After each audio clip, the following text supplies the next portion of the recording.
happy and so excited that you're here, Shay. Thank you so much that you wanted to be here. I actually found out about you already a while ago because I saw an amazing video of you and Stefanos together where you were showing submissive slave positions where Stefanos was using hand gestures and it was like a dance and it was so beautiful. And it was, for me, one of the first times that I saw, I think, dominance and submission executed in a beautiful way and saying so much more about the relationship more than just about sex. So I kept on following you, although I must admit that I lost track a while, and then I found you again because the book that you wrote on the self-bondage. And I thought, self-bondage, that would be so amazing because I'm in a long distance relationship and I would love to tie myself up. Unfortunately, that's not what it's for. That's what I found out, but it was so interesting to see. And the point is that I don't have a lot of experience with bondage and you do. Is there I would like to start with a few questions that say something about you, and they're not really about bondage, although we're going to go over bondage, of course, today. And so, Shay, if you would be the president of your own country, what would that country look like? What would that country be like? Oh my goodness. If I were the president of my own country, I think I am very into politics. I follow politics a lot. I'm very, liberal, very into, government providing support for folks, promoting equality and equity. So thinking through, policies that would have to do with that, and, particularly, things like inclusion are super important to me, things like rights for marginalized groups. So it would be, I'd like to think, a benevolent dictatorship country where you would have a lot of government support and a lot of freedom of expression and support for things like the arts as well. So those would be some of the things that would be important to me. Nice, thank you. Next question. What do you want to be when you grow up?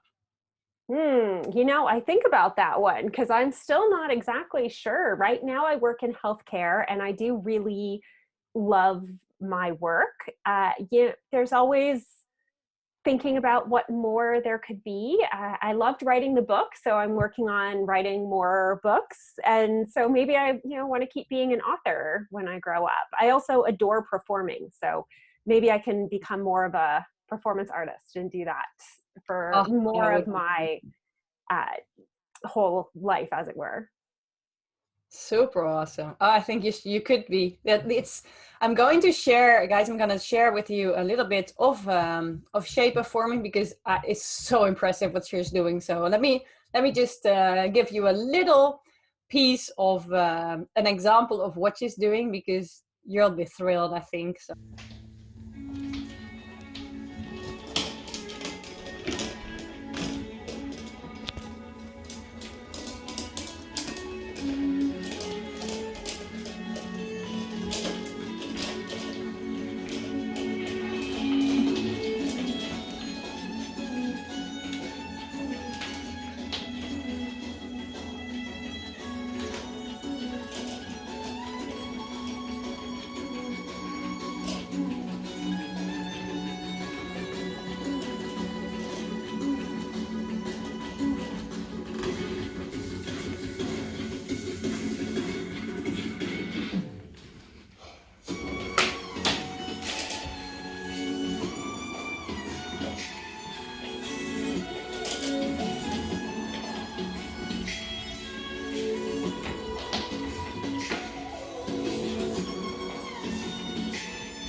What do you think an ideal relationship should be like?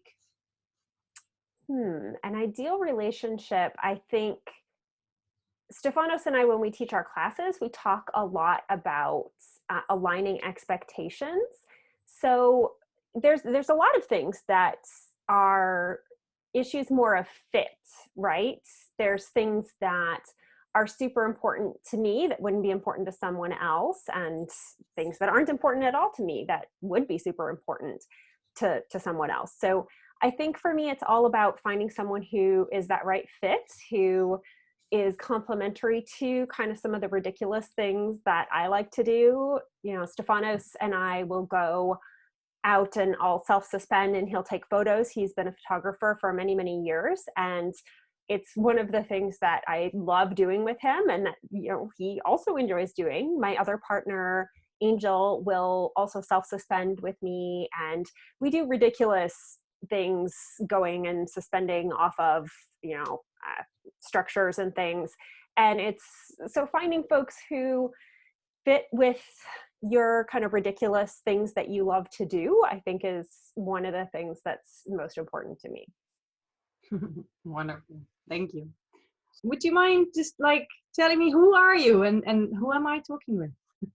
Sure. My name's Shay. I'm joining you from San Francisco. My pronouns are she, her, or they, them. I have been teaching bondage since about 2005, so it's been a really long time. For a really long time. Like when you were 5. Right, exactly. We'll go with that.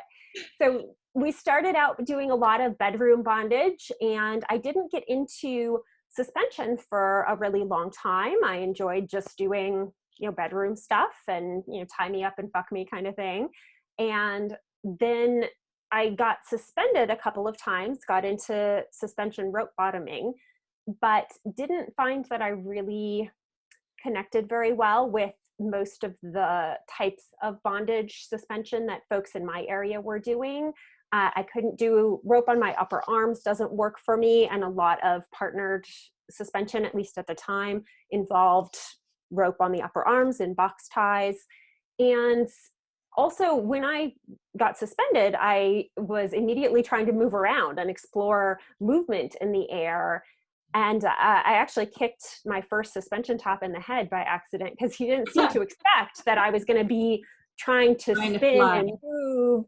And I thought, well, of course I'm going to try to move around. That seems like the most awesome part of being up here in the air.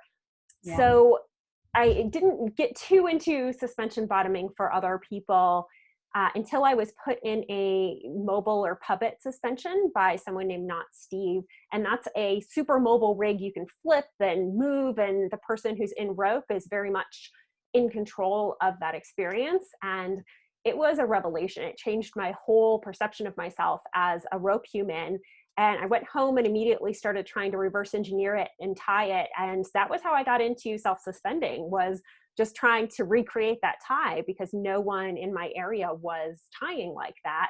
And I had had so much fun flipping around that I wanted to be able to do that to myself, and just got into self-suspension from there. And getting, at the time when I was trying to reverse engineer that tie, there wasn't anyone in my area teaching self-suspension. So I was very much using things from partnered suspension, trying to apply them to self-tying, which there's a lot of safety things, obviously, that you can take that way, but it doesn't perfectly translate.